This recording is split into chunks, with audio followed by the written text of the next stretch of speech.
Hello po sa lahat, Happy New Year at sana nag-enjoy kayo ng New Year. So samahan niyo po ako sa aking channel at pag-uusapan po natin ay ang pagpapatuli.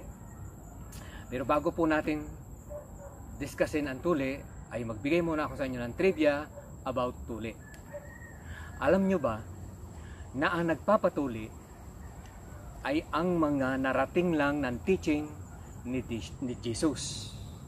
At tatlong major religion sa mundo ang nagpapatuli. Tulad ng Jews o Judaism, Islam o ang mga Muslim, at ang mga Christians. Ang religion po ni Jesus ay Jews o Judaism. So lahat ng member ng religion na ito ay kailangan magpatuli kasi narating sila ng teaching ni Jesus. Kahit hindi pa noon isinisilang, si Jesus siyempre nababanggit na sa New Testament na darating siya na magiging hari ng mga bagong hari. At ang pangalawa ay ang Islam. So paano ang Islam ay required magpatuli at paano silang narating ng teaching ni Jesus? Si Jesus po ay tinatanggap na Messiah or isang mangangaral sa Islam. At ang tawag nila ng mga Muslim kay Jesus ay Isa. Isa po ang pangalan ni Jesus sa Arabic. Yun. So, kaya nagpapatuli sila. Ang mga mabuti pa nga mga Muslim o member ng Islam bata pa sila pagkapanganak nila sa hospital ay tinutuli na. Hindi tulad natin ng mga Catholics na medyo malalaki na bago tuliin. Siyempre ang pangatlo ay ang Catholics. So ang mga Catholic merong tuli at hindi. Karamihan sa Catholic ay tuli. Pero pwede rin namang hindi. Depende na lang sa paniniwala ng mga member ng inyong pamilya.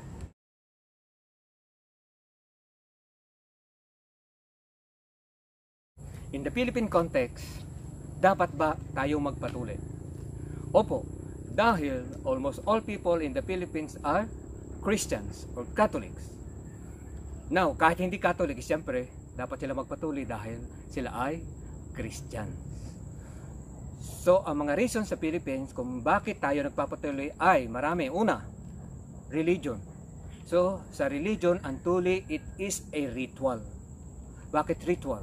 Dahil nga, it is religion in origin. Dahil narating tayo nga ng teaching ni Jesus at tinanggap natin ang teaching ni Jesus, so kailangan tayong magpatuli. Pero yung iba na Christian na hindi nagpapatuli, hindi ibig sabihin naman sila ay tatanggalin sa religion na Christianity. Pwede pa rin silang maging Christian kahit sila ay hindi tuli. Nga lang, sila ay matutokso. Okay, then ang pangalawa, cultural. Sa Philippine culture, kapag hindi ka tuli, ay siguradong tampulang ka ng tukso ng mga tao sa inyong lugar, lalo pat alam na ikaw ay hindi nagpatuli. So tutoksohin ka nila. And then pangatlo, wrong belief ng mga Pilipino.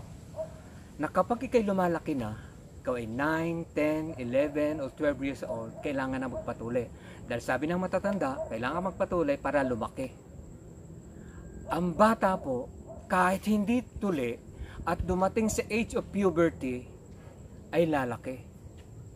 Hindi nyo ba napapansin? Sa inyong mga pamangkin, sa inyong mga apo, at sa inyong mga anak, kapag naging 12 years old, 13, 14, lumalaki ang mga bata kahit hindi tuli. And another is medical. Unhygienic kapag hindi ka tuli. I'm sorry to say, kapag hindi tuli, siyempre, merong mabahong amoy.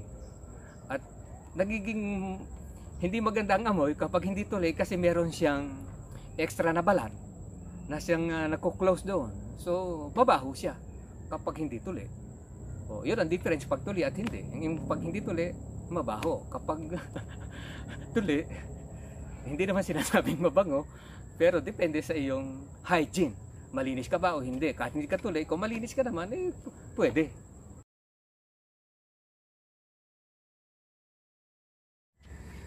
Anong age po ba tayo dapat magpatuli. Kung si Jesus po ang susundin natin, siya ay nagpatuli 8 araw makalipas na siya ay ipinanganak. So kung siya ipinanganak ng December 25, January 1 siya tinuli.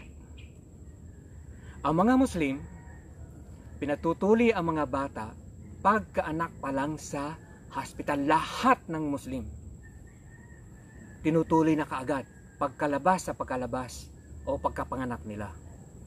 Yung lang late na tuliin ay yung mga convert sa Islam na hindi pa tuli, tulad halimbawa Hindus. Siyempre mga Hindus hindi naman tuli, ay na-convert sa Islam. O kahit anong age ka, kahit ikay 30, 40, 50 at ikaw ay umanib sa Islam, ay tutuling ka ng age na yon. Dito naman sa atin, ang tinutuli ay depende sa belief ng mga magulang. Merong pagkapanganak, tinutuli na. Diba? Merong ganun sa atin. Meron naman 9 years old, may 10 years old, 11, 12 years old. Meron pa nga 13 siguro o 14 siguro. Depende kung siya ay takot pa nung medyo bata pa. Yun, di medyo old na siyang matutuli. Pero wala naman akong alam dito sa Pilipinas na nagpapatuli ng mga 18, 19, 20. Ang isang alam ko lang na late na nagpatuli na naipalabas kay Jessica Soho ay yung isang bakla na naisipan niya magpatuli noon siya ay 20 years old na.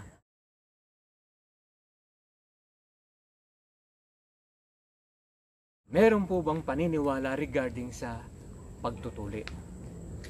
Meron po. Una, ang sabi ng matatanda, kapag hindi ka tuli, ang magiging anak ay mga mutain. May nakita na ba kayo na mutain na anak ng di tuli? Ako wala pa nakita. Dahil hindi naman totoo yun. Normal ang anak ng hindi tuli. At ang hindi tuli ay magkakaanak.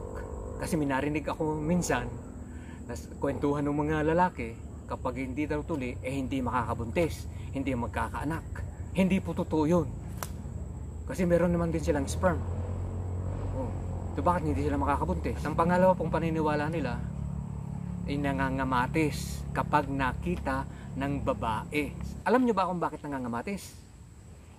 May infection. Pag hindi tama ang paglalanggas, mangangamatis po yan. O, pag gabi na, kinabukasan na yan. Mataba na yan. At ang isang reason pa kung bakit nangangamatis, alam nyo? Di ba may tinutuli na hindi tampos? Alam nyo ba yung tampos? Yung ang balat ay hindi bumababa sa penis ng lalaki. Kapag hindi po bumababa, yung balat, ibig sabihin nun, siya ay hindi nagsalsal o hindi niya ginalaw yung kanyang ari. So kapag ginalaw niya yon, siyempre, yung balat, madaling ibaba ng doktor. Kapag hindi nakababa yung doktor at hindi ginalaw ng bata at hindi siya nagsalsal, intact yung balat, nakadikit pa doon sa kanyang penis. Ngayon, pipilitin po yung ibaba ng doktor. Kasi nga may pangimay naman, may anesthesia, so pwede pong ibaba ng doktor yung balat. At kapag ibinaba po na pilit ng doktor yan, magiging dahilan nyo ng pangangamatis. Kasi napuwersa. Kaya lang hindi masakit dahil nga yung bata ay nilagyan ng anesthesia, hindi niya ramdam na ibinaba yung balat. Pero after na matuli siya, doon niya mararamdaman ang sakit at yun, magsisimula na ang pangangamatis niyan.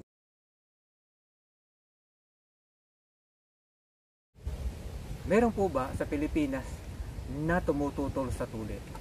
Yes, meron.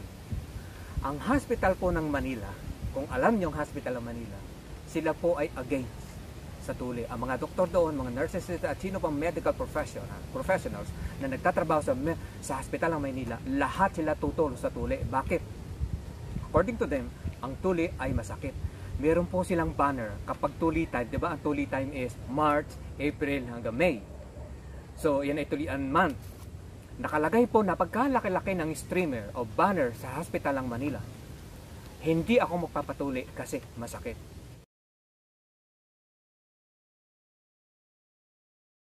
Ano ba ang advantage kapag ikaw ay tuli? Eh, siyempre, hygiene, malinis, tingnan. At malinis siyempre ang amoy, mabango. Kasi sabi nga natin, kapag hindi tuli, medyo may amoy na babaho. Eh kasi pag tuli, di mabango, Wala nagko-control, wala nagko-hold kasi ng mga bakterya kapag tuli. Kasi nga open yung balat na natanggal yung balat. Oh. Pero, di nyo ba natatandaan, mayroong tinatawag na German cat. German cat, pero ang mga German, hindi naman tuli. Di ba kayo nagtataka? May German cat, pero sila hindi tuli. Salamat po sa pagsama nyo sa akin, sa panonood ng aking channel. Salamat po.